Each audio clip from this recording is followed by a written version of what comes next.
Hello friends, good afternoon all of you.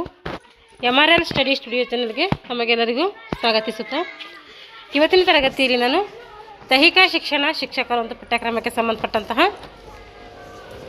Group ಗೇಮ್ಸ್ಗಳಲ್ಲಿ ಬರುವಂತಹ judo ಈ ಒಂದು ವಿಷಯದ ಕುರಿತು ಇವತ್ತಿನ ತರಗತಿಯನ್ನು ಮಾಡ್ತಾ ಇದ್ದೀನಿ. ನಾನು ಇಲ್ಲಿವರೆಗೂ 18 ಗೇಮ್ಸ್ಗಳ ಬಗ್ಗೆ ತರಗತಿಗಳನ್ನು ಮಾಡಿದ್ದೀನಿ. ಇದು 19ನೇ ಗೇಮ್ಸ್ ಆಗಿರ್ತೈತೆ. ಯಾರೆಲ್ಲ ದೈಹಿಕ ಶಿಕ್ಷಕರ ಒಂದು ನೇಮಕಾತಿಗೆ ಪೂರ್ವ ಸಿದ್ಧತೆ ಮಾಡ್ಕೊಳ್ತಾ ಇದ್ದೀರೋ ಅವರು ಈ ಒಂದು ತರಗತಿಯನ್ನು ಬಳಸ್ಕೊಳ್ಳಿ ಅಂತ ಹೇಳ್ತಾ ಇವತ್ತಿನ ತರಗತಿಯನ್ನು ಪ್ರಾರಂಭಿಸೋಣ.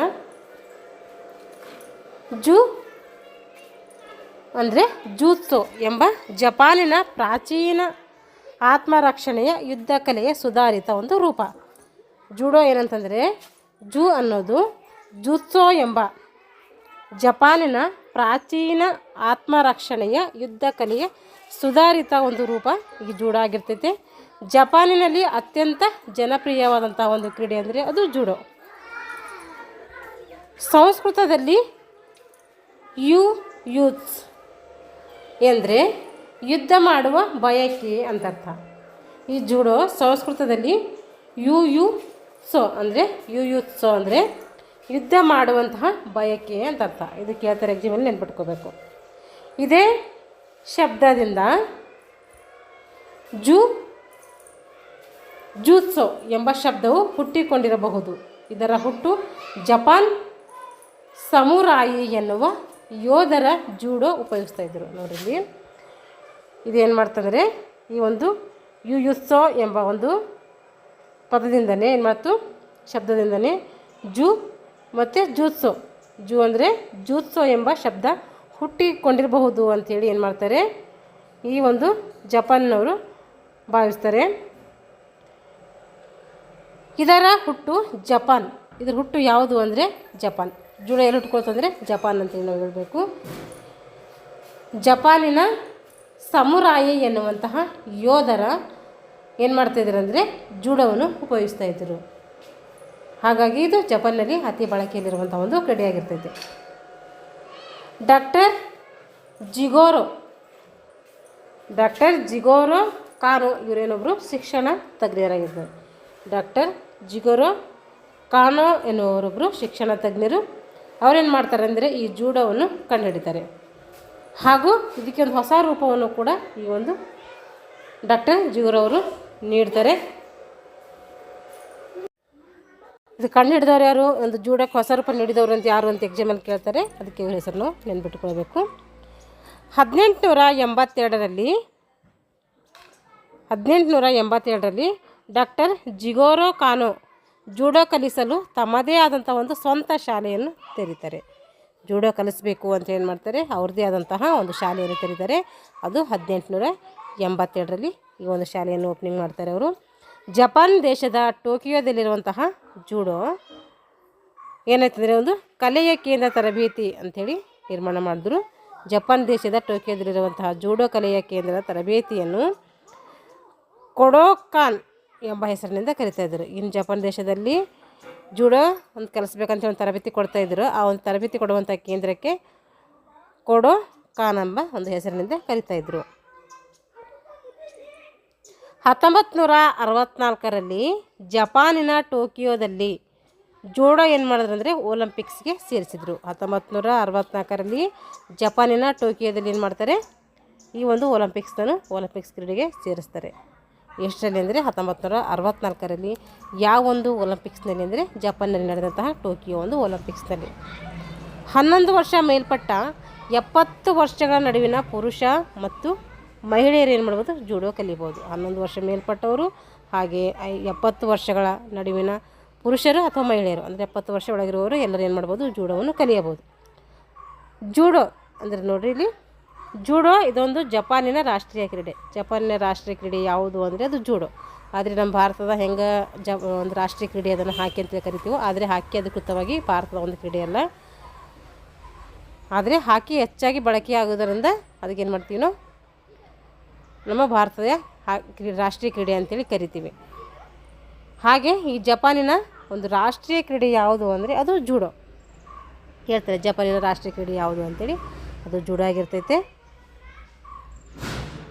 ದೈಹಿಕ ಕಸರತ್ತು ಆತ್ಮರಕ್ಷಣೆಯ ಸಮರ ಕಲೆಗಳಲ್ಲೊಂದು. ಇದನ್ನು ಹುಟ್ಟು ಹಾಕಿದವರು ಏನು ಮಾಡ್ತಾಯಿದ್ದಾರೆ, ಇದು ದೈಹಿಕ ಕಸರತ್ತು ಮಾಡಲಿಕ್ಕೆ ಹಾಗೆ ನಮ್ಮ ಆತ್ಮರಕ್ಷಣೆ ಮಾಡ್ಕೊಳ್ಳೋದಕ್ಕೋಸ್ಕರ ಏನು ಮಾಡ್ತಾರೆ, ಈ ಒಂದು ಕ್ರೀಡೆಯನ್ನು ಹುಟ್ಟಾಕಿದವರು ಯಾರಂದರೆ ಪ್ರೊಫೆಸರ್ ಜಿ ಗೊರೊಖಾನ್ ಅವರು.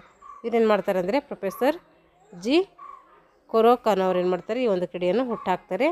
ಇವರು ಜೂಡೋ ನೋಡಿರಿ, ಜೂಡೋ 5 ನಿಮಿಷದಲ್ಲಿ ಮುಗಿಯುವಂಥ ಸ್ಪರ್ಧೆ. ಎಷ್ಟು ನಿಮಿಷ ಇರ್ತದೆ ಈ ಒಂದು ಕ್ರೀಡೆ ಅಂದರೆ 5 ನಿಮಿಷದಲ್ಲಿ ಈ ಒಂದು ಕ್ರೀಡೆಯನ್ನು ಮುಗಿಸ್ತಾರೆ. ಸ್ಪರ್ಧೆಯು 14 ಮೀಟರ್ ಮತ್ತು 14 ಮೀಟರ್ ಮ್ಯಾಟ್ ಮೇಲೆ, ಅಂದರೆ ಉದ್ದ 14 ಅಗಲ 14, ಈ ಒಂದು ಮ್ಯಾಟ್ ಮೇಲೆ ಅತ್ಯಂತ ಕಿರಿದಾದ 9 ಮೀಟರ್ ಮತ್ತು 9 ಮೀಟರ್, ಅಂದರೆ 9 ಮೀಟರ್ ಅಗಲ 9 ಮೀಟರ್, 9 × 9 ಅಂದರೆ 9 ಮೀಟರ್ ಅಗಲ ಇರ್ತೈತೆ, 9 ಮೀಟರ್ ಉದ್ದ ಇರ್ತೈತೆ. ಈ ಒಂದು ಆವರಣದೊಳಗೆ ಏನು ಮಾಡ್ತೈತೆ, ಈ ಒಂದು ಜೂಡೋ ಸ್ಪರ್ಧೆ ನಡೀತೈತೆ. 1964ರಲ್ಲಿ ಟೋಕಿಯೋದಲ್ಲಿ ಒಲಿಂಪಿಕ್ಸ್ನಲ್ಲಿ ಮೊದಲ ಬಾರಿಗೆ ಪುರುಷರ ಒಂದು ಜೂಡೋ ಏನು ಮಾಡಿದ್ರು, ಸೇರ್ಪಡೆ ಆಯಿತು. ಅವಾಗ ಏನು ಮಾಡ್ತಾರೆ, ಒಲಿಂಪಿಕ್ಸ್ಗೆ ಸೇರಿಸ್ತಾರೆ. ಆವಾಗ ಏನು ಮಾಡ್ತಾರೆ, ಪುರುಷರಿಗೆ ಕೂಡ ಒಲಿಂಪಿಕ್ ಅಂದರೆ ಈ ಜೂಡೋವನ್ನು ಆಡೋಕ್ಕೆ ಅವಕಾಶ ಕೊಡ್ತಾರೆ. 1992ರಲ್ಲಿ ಬಾರ್ಸಿಲೋನಾ ಒಲಿಂಪಿಕ್ಸ್ನಲ್ಲಿ ಮಹಿಳಾ ಜೂಡೋ ಪಟುಗಳಿಗೆ ಅವಕಾಶ ಕೊಡಲಾಯಿತು. 1992ರಲ್ಲಿ ಒಂದು ಬಾರ್ಸಿಲೋನಾದಲ್ಲಿ ಒಲಿಂಪಿಕ್ಸ್ನಲ್ಲಿ ಏನು ಮಾಡ್ತಾರೆ, ಮಹಿಳಾ ಜೂಡೋ ಒಂದು ಪಟುಗಳಿಗೆ ಏನು ಮಾಡ್ತಾರೆ, ಅವಕಾಶವನ್ನು ಮಾಡಿಕೊಡ್ತಾರೆ. ತಲಾ 5 ವಿಭಾಗಗಳಲ್ಲಿ ಪುರುಷರ ಮತ್ತು ಮಹಿಳೆಯರ ಸ್ಪರ್ಧೆಗಳು ನಡೀತವೆ. ನೋಡಿರಿ ಏನು ಮಾಡ್ತಾವೆ ಅಂತಂದರೆ 7 ವಿಭಾಗಗಳಲ್ಲಿ ಪುರುಷರ ಮತ್ತು ಮಹಿಳೆಯರ ಒಂದು ಸ್ಪರ್ಧೆಗಳು ನಡೀತವೆ. 7 ವಿಭಾಗಗಳು ಇರ್ತವೆ. ಇದರಲ್ಲಿ ಭಾರತದ ಜೂಡೋ ಪಟುಗಳು ಯಾರು ಅಂದರೆ ಗರಿಮಾ ಚೌಧರಿ. ಇವರೇನು ಭಾರತದ ಒಬ್ಬ ಜೂಡೋ ಪಟು ಆಗಿರ್ತಾರೆ. ಇವರು ಇಂಪಾರ್ಟೆಂಟ್, ಇದು ನೆನ್ಪಿಟ್ಕೋಬೇಕು. ಈಗ ಜೂಡೋ ಮೈದಾನದ ಅಳತೆ ನೋಡ್ರಿ, ಇದು ಎಷ್ಟಿರ್ತೈತೆ, 14ರಿಂದ 15 ಮೀಟರ್ ಇರ್ತೈತೆ. ಇವಾಗ ನೋಡ್ರಿ, ಈ ಕಡೆ ಕೂಡ 14ರಿಂದ 16 ಮೀಟರ್, ಉದ್ದನೂ ಸೇಮು ಅಗಲನೂ ಸೇಮ್ ಮೆಜರ್ಮೆಂಟ್ ಇರ್ತೈತೆ.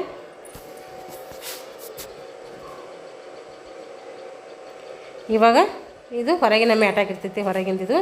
ಇವಾಗ ಒಳಗಡೆ ನೋಡ್ರಿ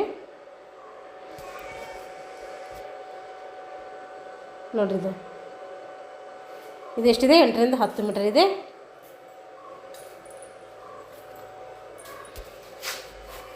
ಇವಾಗ ನೋಡ್ರಿ, ಈ ಕಡೆ ಇರ್ತಾರೆ, ಇಲ್ಲಿ ಟೈಮ್ ಕೀಪರ್ಸ್ ಇರ್ತಾರೆ, ಸ್ಕೋರರ್ಸು ಮತ್ತು ಸ್ಕೋರ್ ಬೋರ್ಡ್ ಇರ್ತೈತಿ. ಇಲ್ಲಿ ಇದಕ್ಕೆ ಕಾಂಟೆಸ್ಟ್ ಏರಿಯಾ ಅಂತೇಳಿ ಕರಿತೀವಿ. ಇಲ್ಲಿ ಬ್ಲೂ ಕಾಂಪಿಟೇಟರ್ ಇರ್ತಾರೆ, ಇಲ್ಲಿ ರೆಫ್ರಿ ಇರ್ತಾರೆ, ಇಲ್ಲಿ ವೈಟ್ ಕಾಂಪಿಟೇಟರ್ ಇರ್ತಾರೆ. ಅಂದರೆ ಅವ್ರು ಯಾರು ಇರ್ತಾರೆ ಅಂದರೆ ಕಾಂಪಿಟೇಟರ್ ಇಬ್ಬರು ಇರ್ತಾರ, ಅಪೋಸಿಟ್ ಸೈಡು ಈ ಸೈಡು, ಅವರು ಒಬ್ಬರು ಬ್ಲೂ ಇದ್ದರೆ ಒಬ್ಬರು ವೈಟ್ ಇರ್ತಾರೆ. ಇಲ್ಲಿ ಏನಿರ್ತೈತೆ ಡೇಂಜರ್ ಏರಿಯಾ ಅಂತೇಳಿ ಇಲ್ಲಿ ಕರಿತೀವಿ ನಾವು.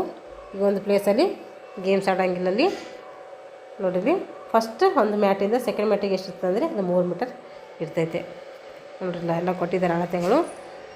ಇದ್ರ ಆಕಾರ ಹೆಂಗಂತ ಕೇಳಿದರೆ ಇದು ಚೌಕಾಕಾರ ಆಗಿರ್ತೈತಿ. ಉದ್ದ ಮತ್ತು ಇಂಟು ಅಗಲ ಅಂದರೆ ಉದ್ದ ಇಂಟು ಅಗಲ ಅಂದರೆ 9 ಮೀಟರ್ ಉದ್ದ ಇರ್ತೈತೆ, 9 ಮೀಟರ್ ಅಗಲ ಆಗಿರ್ತೈತೆ. ಚೌಕಾಕಾರದ ಒಂದು ಅಂಕಣ ಆಗಿರ್ತೈತಿ ಇದು. ಈ ಚೌಕಾಕಾರದ ಅಂಕಣದ ಸುತ್ತಲೂ ಏನು ಮಾಡ್ತಾರೆ, 7 ಸೆಂಟಿಮೀಟರ್ ಅಗಲ ರಕ್ಷಣಾ ಒಂದು ಪಟ್ಟಿಯನ್ನು ಹಾಕ್ತಾರೆ. ಅದು ಕೆಂಪು ಬಣ್ಣದಿಂದ ಎಳಿತಾರೆ. ಅದು ಎಷ್ಟಿರ್ತದೆ, ಕೆಂಪು ಬಣ್ಣದಿಂದ ಹಾಕಿರ್ತಾರೆ. ಅದು 7 ಸೆಂಟಿಮೀಟ್ರ್. ಎಲ್ಲ ಒಂದು ಗ್ರೌಂಡಿಗೂ ಕೂಡ ರಕ್ಷಣೆ ವಲಯ ಅಂತೇಳಿ ಹಾಕಿರ್ತಾರೆ. ಅದರದ್ದು ಗೇಮ್ಗೆ ಸಂಬಂಧಪಟ್ಟಂಥ ರಕ್ಷಣೆ ವಲಯ ಬೇರೆ ಬೇರೆ ಮೆಜರ್ಮೆಂಟಲ್ಲಿ ಹಾಕಿರ್ತಾರೆ. ಆದರೆ ಒಟ್ಟಿನಾಗೆ ರಕ್ಷಣೆಯ ಏರಿಯಾ ಅಂತೇಳಿ ಹಾಕ್ತಾರೆ ಪ್ರತಿಯೊಂದು ಗೇಮ್ಸಲ್ಲಿ. ಈಗ ಇಲ್ಲಿ ನಡುಪಟ್ಟಿ ಅಥವಾ ಬೆಲ್ಟ್ ನೋಡಿರಿ, ಇದು ಹೆಂಗಿರ್ತೈತೆ, ಉದ್ದ ಎಷ್ಟಿರ್ತೈತೆ 8 ಮೀಟರ್, ಇದರಿಂದ ಎಷ್ಟಿರ್ತೈತೆ 9 ಮೀಟರ್ ಇರ್ತೈತೆ. ಅಗಲ ಕೇಳಿದರೆ ಅಲ್ಲಿ 3.75 ಸೆಂಟಿಮೀಟರ್ ಇರ್ತೈತೆ. ನೋಡಿ, ಉದ್ದ ಇಂಟು ಅಗಲ ಅಂದರೆ 8ರಿಂದ 9 ಅಡಿ ಉದ್ದ ಆಗಿರ್ತೈತಿ. ಇದು 3.75 ಮೀಟರ್ ಅಗಲ ಆಗಿರ್ತೈತಿ. ಅದಕ್ಕೆ 1.5 ಅಂಗುಲ ಅಂತ ಕೂಡ ನಾವು ಕರಿತೀವಿ. ಹೊಸದಾಗಿ ತರಬೇತಿ ಪಡೆದು ಶಾಲೆಗೆ ದಾಖಲಾದ ವ್ಯಕ್ತಿಗೆ ಕೆಂಪು ಬಣ್ಣದ ನಡುಪಟ್ಟಿಯನ್ನು ಹಾಕ್ತಾರೆ. ಹೊಸದಾಗಿ ತರಬೇತಿ ಪಡೆಯಲಿಕ್ಕೆ ದಾಖಲಾದಂಥ ಅಡ್ಮಿಷನ್ ಆದಂತಹ ಒಂದು ವ್ಯಕ್ತಿಗೆ ಏನು ಮಾಡ್ತಾರೆ, ಕೆಂಪು ಬಣ್ಣದ ನಡುಪಟ್ಟಿಯನ್ನು ಕಟ್ಟಿ ಏನು ಮಾಡ್ತಾರೆ, ಅವರಿಗೆ ಪ್ರಾಕ್ಟೀಸನ್ನು ಮಾಡಿಸ್ತಾರೆ. ಜೂಡೋದಲ್ಲಿ ಕನಿಷ್ಠ ಶ್ರೇಣಿಯನ್ನು 6ನೇ ಕ ವೈ ಅಂತೇಳಿ ಕರಿತೀವಿ. ಜೂಡೋದಲ್ಲಿನ ಕನಿಷ್ಠ ಶ್ರೇಣಿ 6ನೇ ಕ ವೈ ಅಂತೇಳಿ ಕರಿತೀವಿ. ನಂತರ ನಡುಪಟ್ಟಿ ಬಣ್ಣಗಳು ಈ ಕೆಳಗಿನಂತೆ ಏನಾಗ್ತವೆ, ಬದಲಾಗ್ತಾ ಇರ್ತವೆ. 5ನೇ ಅದು ಎಷ್ಟಾಗಿರ್ತದೆ, 5ನೇ KYU ಅದು ಬಿಳಿ ಪಟ್ಟಿ, 4ನೇ KYU ಅದು ಏನಿರ್ತದೆ ಹಳದಿ ಪಟ್ಟಿ, 3ನೇ KYU ಅದು ಹಸಿರು ಪಟ್ಟಿ, 2ನೇ KYU ಅದು ನೀಲಿ ಪಟ್ಟಿ, ಹಾಗೆ 1ನೇ KU ಅದು ಕಂದು ಪಟ್ಟಿ. ಈ ರೀತಿ ಏನಾಗಿರ್ತೈತೆ ಒಂದೊಂದು ಶ್ರೇಣಿಗಳದ್ದು ಕೂಡ ಏನಾಗಿರ್ತೈತೆ ಅದು ಬೇರೆ ಬೇರೆ ಬಣ್ಣವನ್ನು ಇಲ್ಲಿ ಸೂಚಿಸ್ತೈತೆ. ಜೂಡೋ ಪಟುಗಳು ಧರಿಸುವ ಸಮವಸ್ತ್ರ ಹೆಂಗಿರಬೇಕು ಅಂತೇಳಿ ನೋಡ್ರಿ. ಅವರು ಜಾಕೆಟ್ ಇರಬೇಕು, ಜಾಕೆಟ್ ಹಾಕೊಂಡಿರಬೇಕು, ನಡುಪಟ್ಟಿ ಅಂದರೆ ಬೆಲ್ಟ್ ಇರಬೇಕು, ಹಾಗೆ ಪೈಜಾಮ ಇರಬೇಕು. ಇಷ್ಟು ಅವರು ಸಮವಸ್ತ್ರಗಳು.